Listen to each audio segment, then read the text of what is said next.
Hey, here we are at Food Plant Nursery. We're going to be talking about a bunch of things here, but we're going to talk about this young orchard slash food forest. This is zone 2, and as we start doing some of these videos, might be wondering what's zone 2. We're going to explain that in future videos. I'm starting to learn more and more about permaculture, and as a new nursery, my nursery does things different than most commercial nurseries.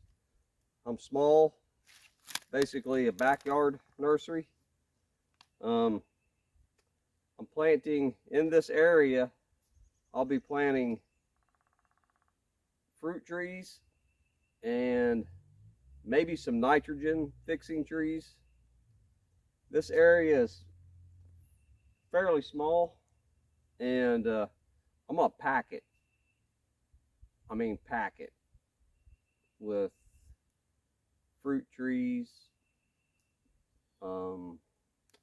berry bushes, lots of different kinds, nitrogen fixing plants, pest control plants, weed suppression plants, herbs, things that will support this small food forest.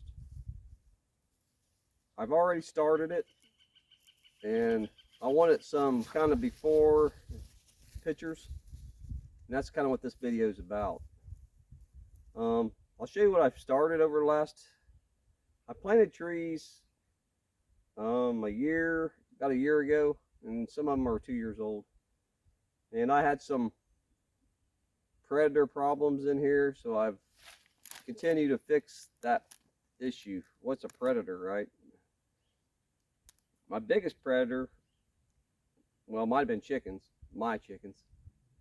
My second biggest predator is just wild rabbits, like ringing my fruit trees. So we're putting a anti-rabbit deer bone sauce on it, and we're going to try to see if we can remedy that problem. And if that works, I'll talk to you a lot more about that. So what I want to do right now is to show you kind of what I got going on, and kind of show you some of the things I'm learning, but some of the things that I know. I took a class last fall, and it really opened my eyes on a lot of in-depth support systems for fruit trees, and probably nut trees, probably any kind of tree, any kind of plant. So you're going to see the pretty much raw footage of me building this, as in building it over the next however long it takes. But I'll show you what I got started, and then we will build from there. And it's going to be so exciting. I know this. I don't know what it's going to look like, but I know it's going to be beyond my expectations. So many things to go over. I'm going to just barely touch on things, and we're going to talk about a lot of different things here. But I'm going to grab the camera and then kind of just point to what I got started right now, and then we will build a massive food area, as in massive production, and in a small area. Anybody's backyard almost could support what I'm going to do. Then I'm doing other great big areas, but this is going to be very intensive, and then we'll talk about in other videos the little more in depth on each thing. I'm gonna hit the pause. I'm gonna flip the camera around, and we're gonna talk about this a little bit. Okay, so what we got here is a cherry tree, but we're starting a support system. The support system is a defensive ring, as I've started around this fruit tree. And I have my German hard neck garlic that is freaking awesome. It's tasting garlic I've ever tasted. And so I had to start growing it. I mean, I got a field I'm trying to grow for seed, and we're gonna massively grow this stuff. Another ring is your daffodil. So you're thinking, what the heck's he talking about, right? So I'm talking about deers don't like it. Even rabbits don't care for any of that. Still not going to stop them from ringing that tree, but they don't like that smell, that taste. And also the moles, I think they might call them voles. We around here call them moles. During that ring, when they come digging in, they don't like that daffodil at all, or even the garlic. Plus, I believe they're weed suppression. We'll have to talk about that too as we get a little deeper. And then we got comfrey, which would be a chop and drop. It's pulling nutrient from deep in the soil up into this area. Then you can chop it and drop it for mulch. Plus, I'm digging holes, as in minimally 3 holes per tree. What's them holes for? Well, they're going to be some more support species for and food for my family and myself. So what it's going to be, we're going to do probably blueberries, goji berries, and gooseberries. And as we go to each tree and work on it, we will explain what we're going to do.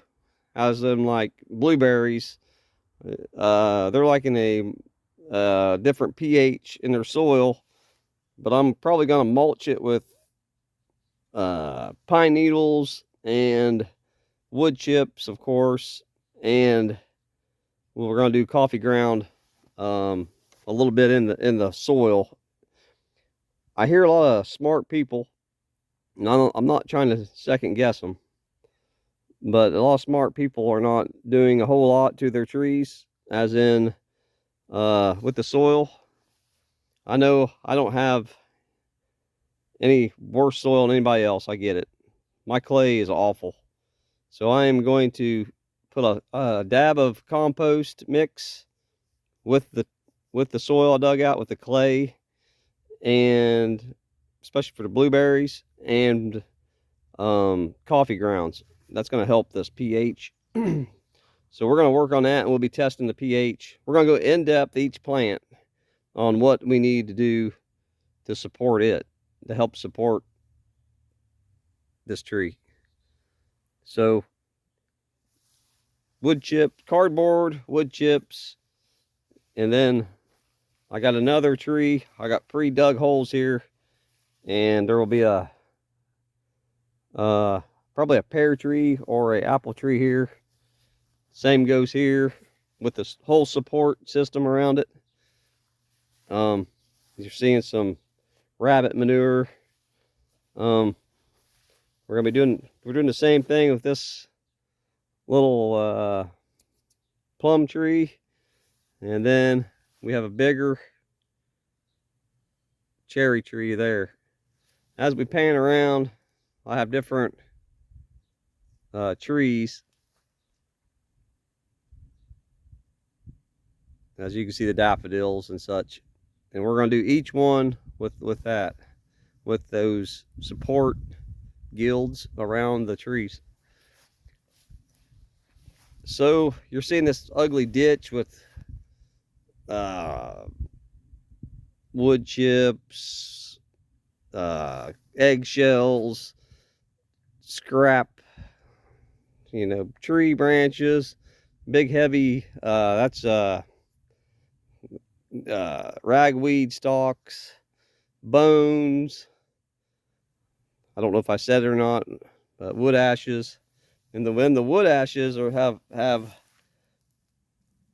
little charcoal pieces, which is biochar. Well, biochar is a whole nother thing we're going to talk about. I'm learning that through a guy on a podcast. And if I can make a good enough video so I don't embarrass him on my learning, I'll reveal where I'm getting a lot of my information from. So for now, I just wanted to do a quick video of the area before. I got a garden back there. The area before the change, the massive change we're gonna have.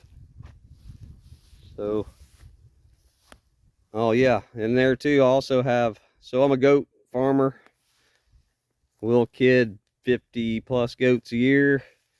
Well, we have fatalities at times. What's that, right? So we have triplets, and sometimes the third don't make it very good, and it don't make it. If you have livestock, you know what I'm talking about. I've also buried a few small animals in that right there. This area is going to be probably, I don't know yet, but it may be heavy bush area. We'll have to see about that. But what we're going to do is bring in compost in here. This is about 16 inches deep, here I tell, but we're going to bring in topsoil, not compost, then topsoil, and then maybe some more type stuff. But this is going to be built up to at least 16 inches deep of good quality topsoil. It's called, and I'm not even touching on the things that they're doing. I was thinking about this before I heard about it, and then it's like, that has to be the right thing to do. The right thing to do is deep topsoil. But Terra Preta, if that's right, they, as in ancient people, we don't even know, but how long ago, but that was up to 8 feet deep. So I'm not even scratching that, nothing like that. But if I can do a 16 inches deep of nice soil, we're gonna get somewhere here. So I'm gonna bring in, we'll do videos on this too, because I'm gonna bring in more, probably a few more wood chips, more branches, more wood ash, and because of the biochar, I've started throwing some biochar in the holes. It's a little big. This is definitely big, but I'm gonna break it up. And when you break this biochar up, we'll go a little more in depth on that. This is not fully biocharred, but when you're getting it like that, it's not too bad. It's very exciting when you start hearing about it. You growers will like to hear what we're doing. So, hey, this is Food Plant Nursery, and we are going to try to learn how to grow way more food. If you have any plant needs, let me know. I have a Facebook group, Food Plant Nursery, and we'll just see what happens here. So let's keep growing that food. Out.